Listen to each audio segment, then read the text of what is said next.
Teleamazonas presenta 24 horas con Carlos Sacoto. Amigos de todo el país, muy buenas noches y bienvenidos a la emisión estelar de 24 horas en este sábado 24 de agosto de 2024. Siempre un gusto acompañarlos. Aquí empezamos con la información. Está previsto que este lunes el Consejo de la Judicatura resuelva la situación del concurso de jueces. Este órgano de justicia además solicitó realizar una auditoría al proceso de contratación de una empresa que aplicó pruebas de confianza a los postulantes de este proceso. Para este lunes a las 5 de la tarde con 30 minutos está previsto que el Consejo de la Judicatura sesione. Así se explica en este comunicado, con el objetivo de resolver conforme a derecho la situación del concurso de jueces y conjueces de la Corte Nacional de Justicia, concurso que se ha visto marcado por presuntas irregularidades.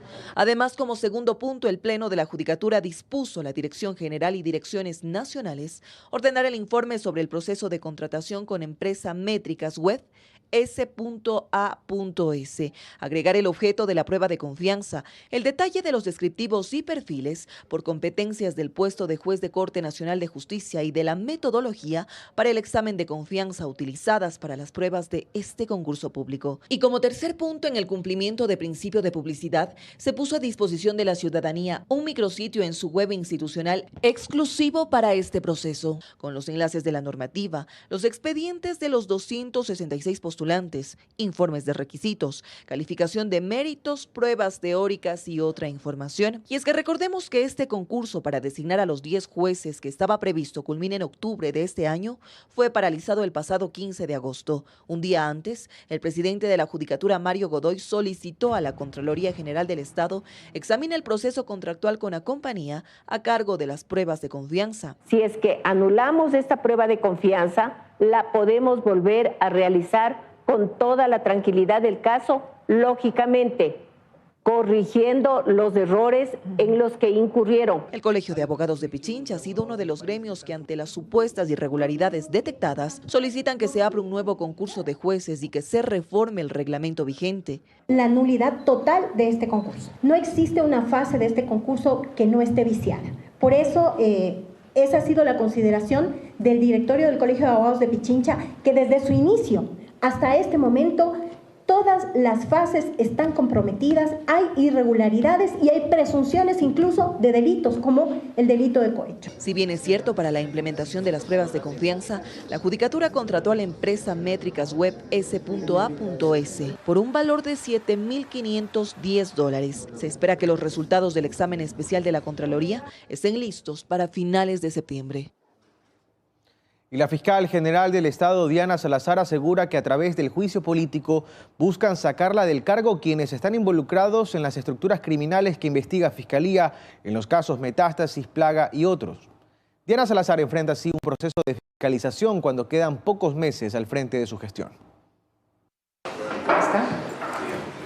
La fiscal general del Estado, Diana Salazar, sabe que la posibilidad de una censura a través del juicio político en su contra en la Asamblea Nacional es alta frente a la incierta posición y cálculos de las tiendas políticas dentro del legislativo. Salazar, sin embargo, identifica a quienes estarían detrás de este juicio político con intenciones más allá de la mera fiscalización a su gestión que está por terminar, y que eso explica el por qué lo llamó narcojuicio político. Es un nombre duro, fuerte, sin embargo, da cuenta de la evidencia que ha sido presentada ante los jueces, por ejemplo, en el caso Metástasis, con el caso Purga, con el caso Plaga, de la infiltración del narcotráfico y la delincuencia organizada en las esferas del poder político. Pero las causales que le han llevado a la fiscal a este enjuiciamiento político tienen que ver principalmente con denunciados retrasos de la Fiscalía o incluso la supuesta selectividad de casos que, según los asambleístas interpelantes, debieron tener mayor atención por parte del Ministerio Público. Son acusaciones eminentemente políticas,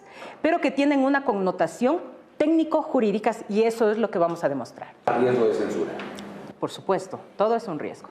El caso Metástasis, que involucra a exfuncionarios públicos, jueces, políticos y miembros de la fuerza pública, supone un punto de partida de la reacción en su contra, dice Salazar. Y allí identifica a Wilman Terán, expresidente del Consejo de la Judicatura, como el centro de la estructura y quien aún ejerce poder, incluso desde prisión. Al interior de la cárcel 4, él está liderando una estructura para tratar de que los coprocesados en el caso Metástasis no se acojan al procedimiento abreviado.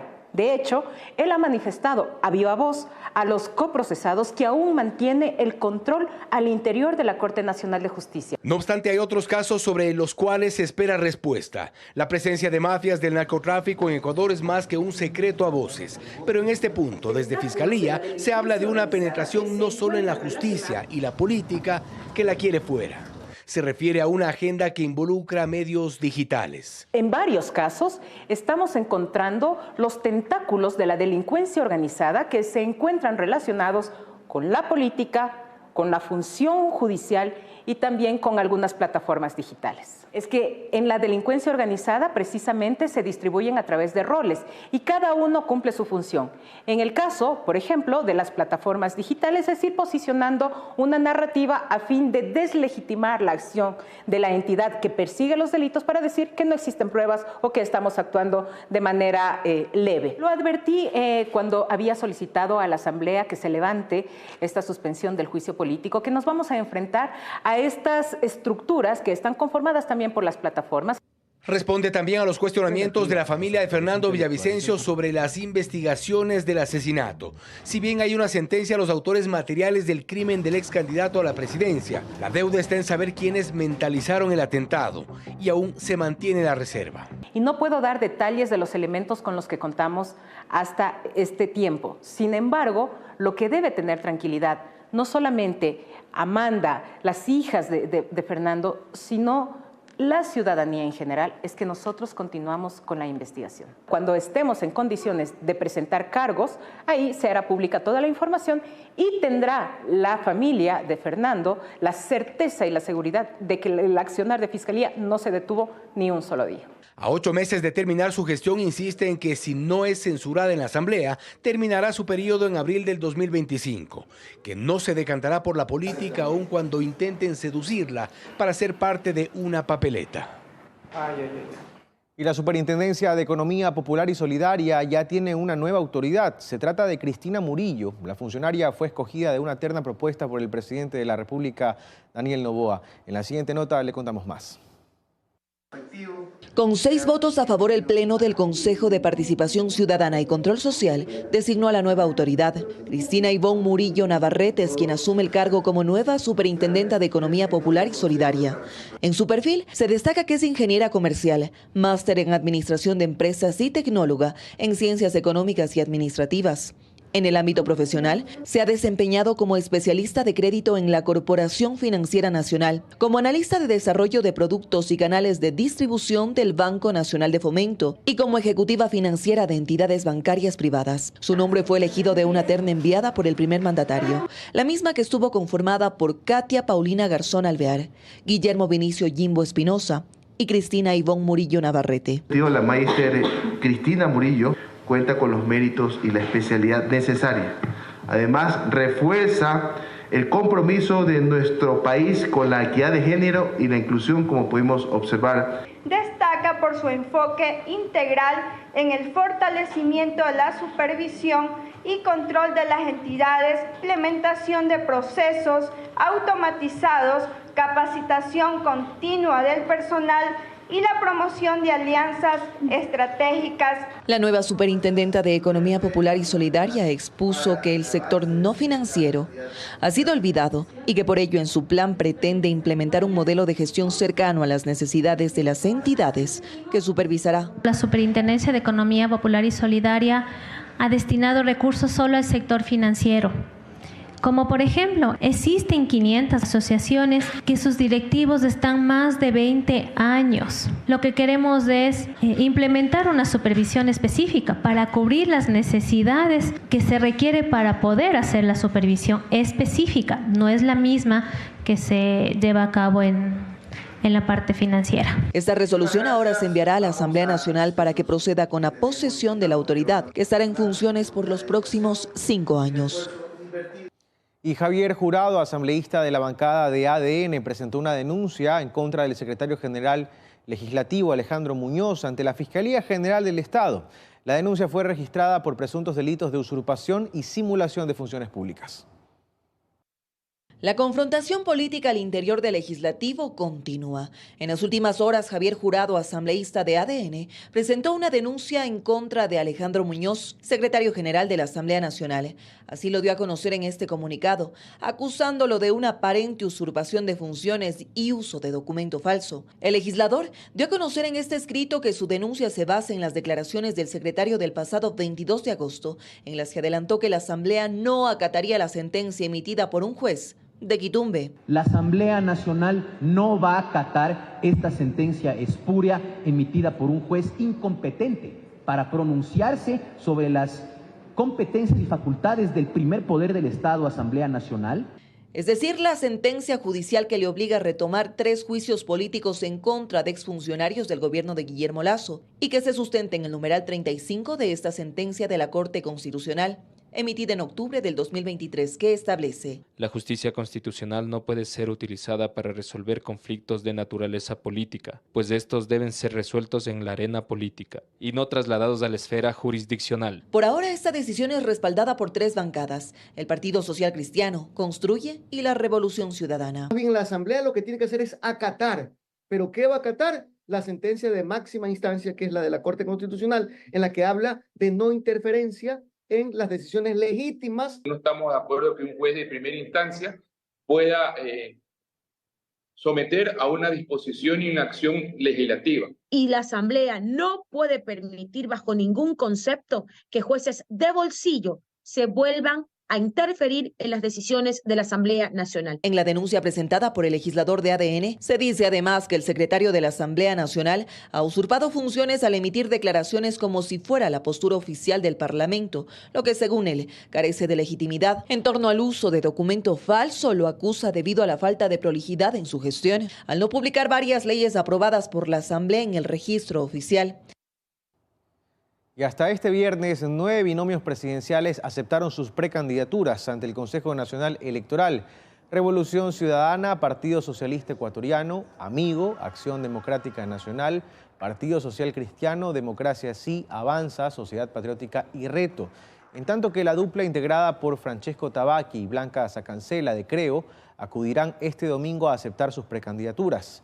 Jan Topic y Michelle Calvache de Suma lo harán el lunes 26, mientras el martes 27 José Serrano y Ana Cristina Bernal de Centro Democrático lo harán.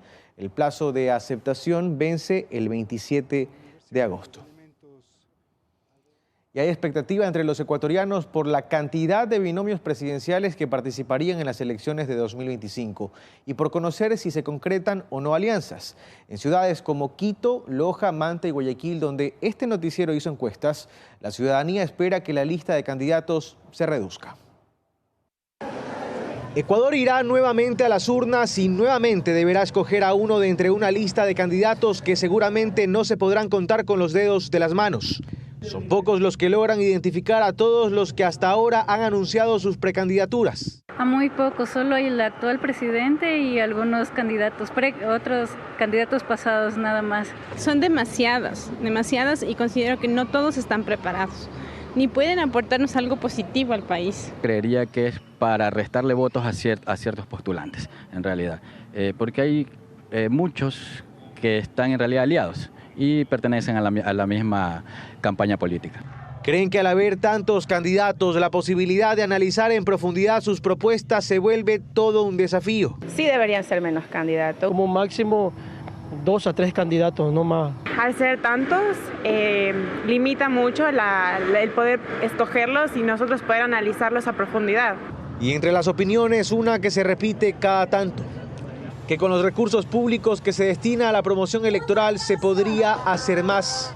17 partidos, porque hay tanto dinero para que sea repartido y una serie de cosas que no pueden ser. habiendo tantas necesidades en el país. No responde a la realidad nacional. Esperan que el número de precandidaturas se reduzca en los próximos días y que aquellas que queden logren aterrizar sus planes de gobierno en acciones realizables y urgentes, porque sostienen, los problemas que afronta el país no pueden esperar. Y Fernando Muñoz, juez del Tribunal Contencioso Electoral, admitió a trámite este sábado la demanda por violencia política de género presentada por la vicepresidenta Verónica Abad en contra del presidente de la República, Daniel Noboa, el pasado 15 de agosto. Fernando Muñoz, juez del Tribunal Contencioso Electoral, le otorgó plazo a Abad para que aclare la denuncia que realizó al primer mandatario. Luego de que la vicepresidenta cumplió ese requerimiento, el magistrado admitió la demanda. Además, el juez electoral también fijó fecha y hora para la realización de la audiencia única de pruebas y alegatos. Esa diligencia está prevista para el 12 de septiembre a las 10 de la mañana en la sala de audiencias del TCE en la capital. Otros temas, las malas condiciones de la marea provocan que la barcaza turca no se estabilice con los puntos de interconexión. La empresa Car Power Ship entregará a SELEC este lunes el cronograma de trabajo que dará a conocer la nueva fecha de producción de energía en el país. Se llevaron la barcaza. Esto sucedió la noche del viernes. La barcaza turca de generación eléctrica no logró estabilizarse en el muelle de Las Esclusas en Guayaquil. Se está yendo al fondeadero.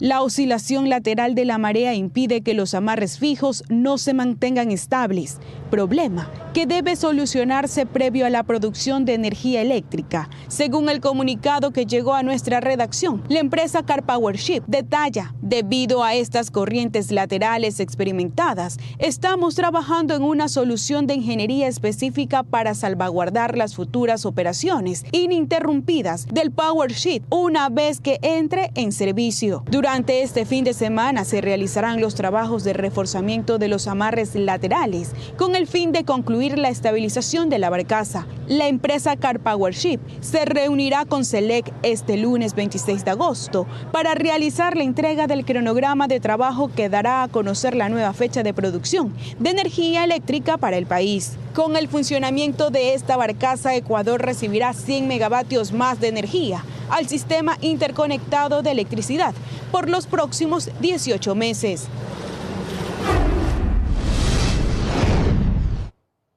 Y le contamos ahora que capturan a un presunto líder de los Águilas en una narcofiesta en Milagro, provincia del Guayas. En el operativo también se aprehendió a un integrante activo de las Fuerzas Armadas que estaría vinculado con la misma organización delictiva.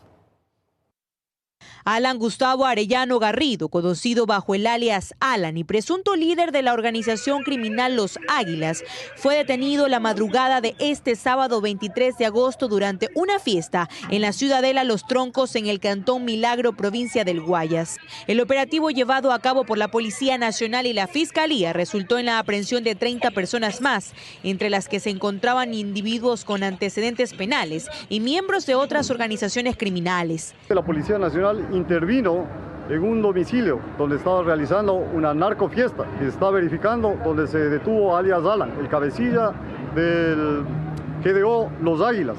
Está puesto a órdenes de las autoridades competentes, hay armas de fuego, todavía está en proceso, esperemos que lleguen a audiencia y veamos cuántos se quedan detenidos. Según la Policía Nacional, en el lugar se incautaron 2 armas de fuego, municiones y explosivos, también motocicletas con alteración alfanumérica, vehículos celulares, joyas y dinero en efectivo. Alias Alan es considerado un objetivo de valor intermedio para la Policía Nacional debido a sus vínculos con el crimen organizado. Tiene un extenso historial delictivo que incluye 6 antecedentes por robo, 1 por porte de arma, 1 por intimidación y varios más por delincuencia organizada. También por el intento de asesinato a un juez en 2019. Arellano Garrido, también conocido en el mundo criminal como alias AA o La Firma, fue un cercano colaborador de Junior Roldán, alias JR, asesinado en Antioquia, Colombia, en mayo del 2023. Este había sido liberado recientemente tras cumplir el 95% de su condena bajo el régimen semiabierto del Servicio Nacional de Atención Integral a Personas Adultas Privadas de Libertad y Adolescentes Infractores SNAI. Su salida de prisión generó controversia dado que alias Alan fue uno de los principales actores en una de las brutales masacres carcelarias ocurridas en 2021.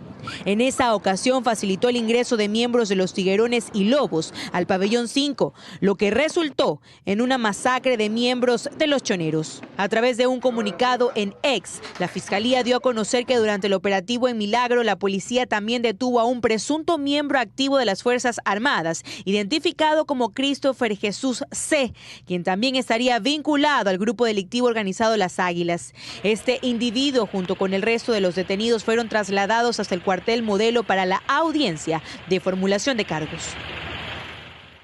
Y 9 personas fueron liberadas por el bloque de seguridad en Quevedo, provincia de Los Ríos. En esa intervención se logró capturar a 6 sujetos, entre ellos a un objetivo de alto valor, el líder del grupo de delincuencia organizada, Los Lobos. 9 personas que estaban secuestradas en Quevedo, provincia de Los Ríos, fueron liberadas en un operativo del bloque de seguridad entre la Policía Nacional y las Fuerzas Armadas. La intervención se produjo la madrugada de este sábado durante el toque de queda y dejó como detenidos a 6 sujetos, miembros de la GDO Los Lobos. Logramos ubicar una finca en el sector del bypass, a 2 kilómetros del bypass, donde se logra identificar a 9 ciudadanos, los mismos que habían sido secuestrados en varios eventos aquí en la ciudad de Quevedo. Los secuestrados correspondían a 3 casos distintos. 5 son miembros de una misma familia que viajaban de Guayaquil a Quevedo por el anillo vial. El otro se trata de un taxista. También 3 personas que viajaron con engaño desde Manabí a Quevedo para comprar un camión. Estos últimos pagaron $20.000 por su liberación, mientras que los delincuentes esperaban obtener $25.000 más por los otros 2 casos. Trasladándose desde la ciudad de Guayaquil a acercarse a Quevedo, es interceptado al ingresar al bypass por varios individuos con fusiles, con pistolas. Estas 5 personas fueron secuestradas también, llevados al anillo vial.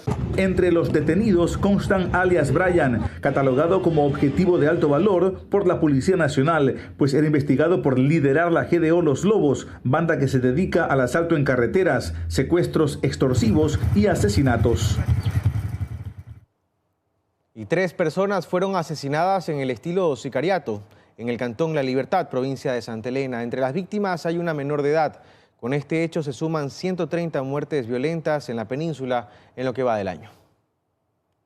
3 personas fallecidas, incluida una joven de 17 años, son el resultado de un ataque a mano armada en el cantón La Libertad, provincia de Santa Elena. Se trataba de madre e hija quienes se encontraban en su domicilio cuando sicarios ingresaron y arrebataron su vida, además de asesinar a su acompañante. Primero dejaron por la parte de arriba la motocicleta y después bajaron a pie acá. Proceden a dispararles directamente a 2 personas que estaban al exterior de la casa y una al interior. Las razones se desconocen según la Policía Nacional, quienes aseguran que el hecho fue direccionado y las investigaciones continúan. En todo el subcircuito sí hay varias muertes violentas, pero que están algunas ya dirigidas a personas que estaban involucradas en temas de expendio de drogas. En esta última semana se han registrado 8 muertes violentas, sumando a 130 sicariatos en lo que va del año. Además de que en Santa Elena sus habitantes en estos últimos días han vuelto a vivir en zozobra bajo la sombra de la delincuencia, pues los robos y asaltos han incrementado. Un doble crimen se registró en el sector Los Ranchos de la parroquia rural Crucita del cantón Portoviejo en la provincia de Manabí. El hecho violento se reportó cerca del mediodía de este sábado. Las víctimas estaban en una vivienda cuando fueron atacadas a tiros. En el lugar quedaron varios indicios balísticos, de acuerdo a los testigos. En menos de 12 horas, la capital manabita ya suma 4 muertes violentas en 2 sucesos criminales. El primero tuvo lugar en la vía Portoviejo-Santa Ana. En este lugar, sicarios llegaron y dispararon a un grupo de amigos. 2 de ellos fallecieron. Y analistas ponen en duda las cifras que maneja el gobierno en materia de seguridad y la efectividad del Plan Fénix, mientras el gobierno reitera que la violencia se ha reducido. Hemos reducido los índices de violencia en más de un 20% en casi todas sus formas. Son estos datos los que la académica Michelle Maffei señala que hay que poner en duda, sobre todo si se los compara con cifras de organismos como el de Cooperación Internacional o el Observatorio del Crimen Organizado, los cuales ubican al país con una tasa de muertes violentas de 47,5 por cada 100.000 habitantes. Lo que daría en resultado de que no tenemos 16 muertos por día, sino que en teoría deberíamos estar teniendo alrededor de tal vez unos 26 a 30 muertos por día. Pero ¿cómo sustentar estas cifras? Pues bien, el Observatorio del Crimen Organizado detalla que las razones por las cuales sus indicadores muestran un incremento de homicidios es la presencia de nuevos grupos criminales extranjeros que se están instalando en provincias que anteriormente no eran consideradas como conflictivas. Lo que ha sucedido en las últimas semanas en Orellana, por ejemplo, esta disputa o el interés de los comandos de frontera, que es un grupo colombiano, una mezcla de disidencias y ex paramilitares, es de interés o es de importancia al Ecuador porque lo que buscan es participar en la minería ilegal y está generando también violencia selectiva hacia actores políticos. Otro de los indicadores que se maneja desde el observatorio es la utilización del arma de fuego, que sigue siendo el principal motor de la violencia.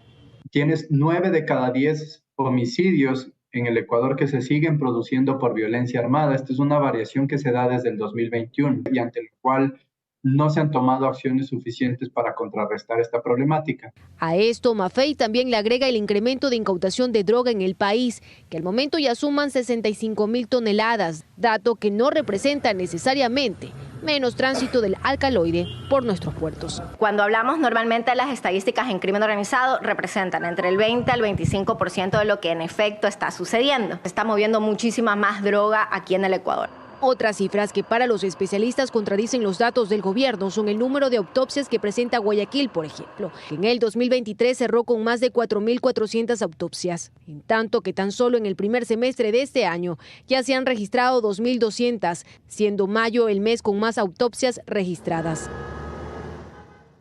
Y la Policía Nacional realizó el lanzamiento de la campaña Zona Libre de Extorsión en el noroeste de la ciudad de Guayaquil.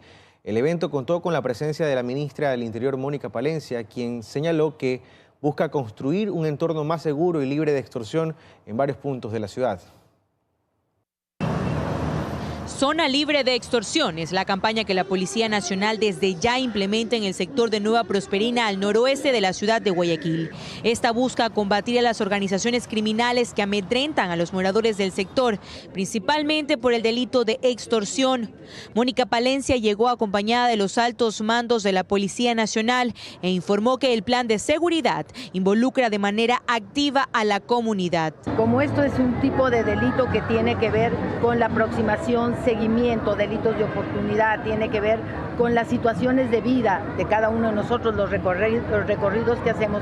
Muy importante que la ciudadanía se sienta muy conocedora de su entorno, de su barrio, del trayecto a su lugar de trabajo, que sea su cuidadora uno de otros, que todos estemos pendientes de todos. Entonces, la reconstrucción de un tejido social en donde se ha perdido la confianza es un factor fundamental. Este proyecto se trabajará por fases. De hecho, la semana pasada se dio inicio con la reorganización de la zona comercial de la entrada de la 8, controlando el comercio informal y con eso la venta ilegal de artículos, además de crear un centro de monitoreo para las acciones policiales y de esta manera romper la ilegalidad, generando un espacio más seguro. El desorden que quieren generar en este sector, pero justamente para eso estamos para realizar estos operativos. Tenemos 2 personas detenidas. Tenemos 6 armas de fuego. Vemos que la característica es ir abandonando viviendas y que estas viviendas bodega para dejar armas. Tenemos una munición de un cohete Low, que eso ya es algo que no habíamos visto en otros lugares y ahí le vimos en la mesa de evidencias. Pero todos estos operativos de esta semana que hemos tenido grandes resultados es tendiente a generar el orden y la seguridad. Aquí justamente donde inicia el distrito Nueva Prosperina. Durante el recorrido, las autoridades manifestaron que este plan será desplegado en los distritos que forman parte de la zona 8 que comprende Guayaquil, Durán y San Borondón, ejecutando estrategias de participación participación ciudadana activas, inculcando una cultura de denuncia frente a los delitos de extorsión. Al finalizar el acto, las autoridades realizaron la colocación de la imagen oficial de este plan estratégico que busca llegar a nivel nacional y donde los denunciantes podrán de manera fácil y anónima escanear un código QR donde podrán proporcionar información de importancia para los agentes de la UNACE. Y 30 pistas clandestinas fueron deshabilitadas por personal de las Fuerzas Armadas en lo que va del año a escala nacional. Esta cifra duplica la de años anteriores. Ricardo Alcíbar nos tiene más detalles desde el estudio. Ricardo.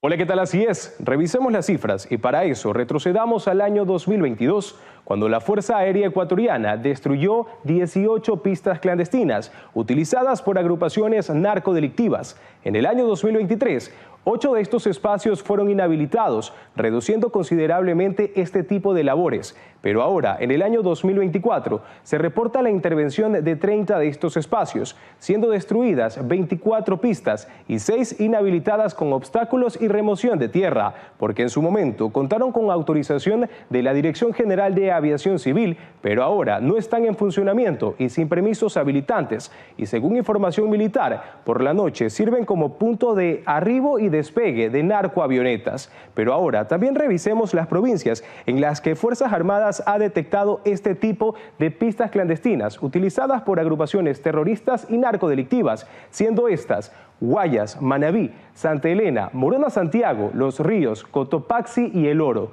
donde se utilizan sobre todo terrenos agrícolas aplanados con maquinarias y zonas montañosas. Según el Comando Conjunto de Fuerzas Armadas, ahora las labores no solo se limitan a la intervención con maquinaria que remueven tierra o la colocación de obstáculos, sino que también ahora es necesario utilizar cargas explosivas de alto impacto. Esto porque carteles internacionales vuelven para utilizar nuevamente estos espacios para aterrizar sus narcoavionetas. Gracias. Gracias a ti, Ricardo. Y le contamos ahora que más de 2 toneladas de cocaína fueron incautadas en las costas de Manta, Manabí, gracias a un trabajo conjunto de la Policía Nacional y las Fuerzas Armadas. La droga, que era transportada en 3 lanchas pesqueras, resultó en la detención de 7 personas. De los 7 detenidos, 5 son de Jaramijó, Manabí y 2 de Santa Elena. Además, se decomisaron motores, combustible y equipos de comunicación. Con este decomiso serían al menos 11 toneladas de droga incautada que se ha transportado vía marítima en Manabí durante 2024, destinadas a mercados internacionales. Las autoridades continúan investigando el origen y el destino de este cargamento.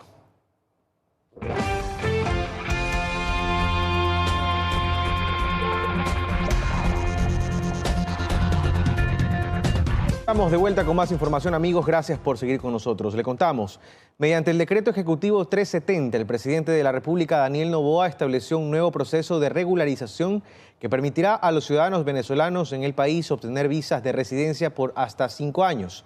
El proceso está previsto para que tarde cerca de 8 meses. Fue mediante este decreto que el presidente de la República, Daniel Noboa, estableció un nuevo proceso para legalizar a los migrantes venezolanos en Ecuador y con ello entregarles la visa de residencia temporal por excepción. En este documento de 6 artículos, el primer mandatario otorga amnistía migratoria a los ciudadanos extranjeros. Eso sí, a quienes tengan registro de permanencia migratoria caducado y que no hayan participado en procesos de regularización anteriores. Representantes de colectivos de Venezuela evalúan positivamente esta medida, pues aclaran que este proceso está dirigido a núcleos familiares.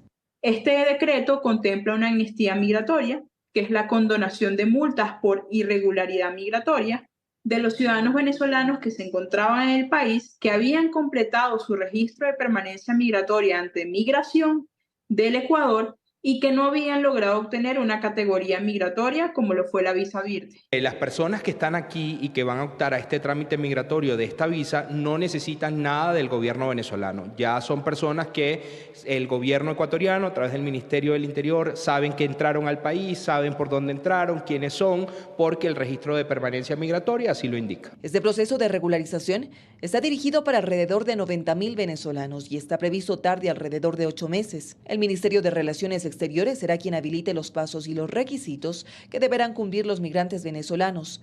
Eso mientras que el registro civil será el ente encargado de entregar la cédula a los ciudadanos extranjeros que se encuentran en el país. Entre los requisitos, primero, no tengan antecedentes penales dentro del Ecuador, incluso fuera.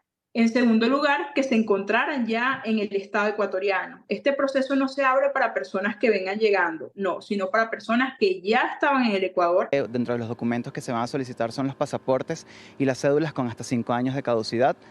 Así que a los venezolanos que puedan estar escuchando este reportaje es importantísimo que tengan esos documentos a la mano para poder acceder al proceso. Según registros oficiales, actualmente en Ecuador residen alrededor de 450.000 ciudadanos de nacionalidad venezolana. De ellos, más de 100.000 se encuentran de manera irregular.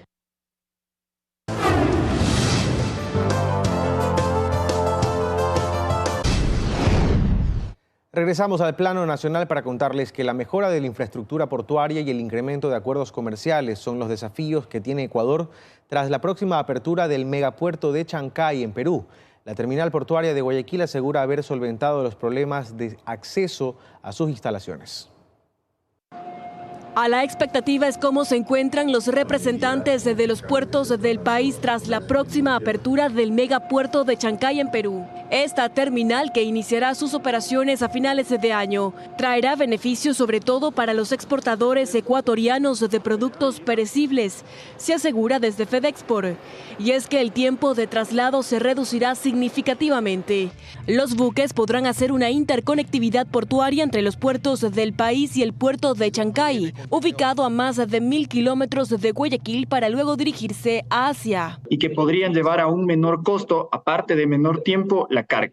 Eso es lo que beneficia, o eso es uno de los beneficios que trae la competencia. Y para mantener la competitividad, Ecuador debe continuar incrementando acuerdos comerciales con países estratégicos. Ya existe uno con China y otro con la Unión Europea, pero falta Estados Unidos. Además, se requiere de mejoras en las vías de acceso a las terminales para evitar estas filas de hasta más de 5 cuadras y 30 horas de duración que ocasionaron a inicios de año retrasos y pérdidas económicas. Cada vez estamos tratando de utilizar la menor cantidad de vía pública. Pero hay un desafío más, y es la capacidad instalada en aduanas. No están preparadas para este incremento de carga. Aquí en la terminal portuaria de Guayaquil, el área de aforo físico tiene una capacidad máxima de hasta 102 contenedores. Hoy en día albergan aproximadamente 120 contenedores. Desde la SENAE se asegura que se trabaja en la eliminación de esta congestión, pero para eso se requiere de más personal. Mientras tanto, la terminal portuaria de Guayaquil impulsa la segunda fase de profundización del canal que usan los buques para ingresar al puerto. Actualmente tiene una profundidad de 12.5 metros, pero la meta es que sea de al menos 14 metros. El puerto de Chancay tendrá 17.5 metros de profundidad, por lo que podrá recibir a buques de más de 18.000 contenedores.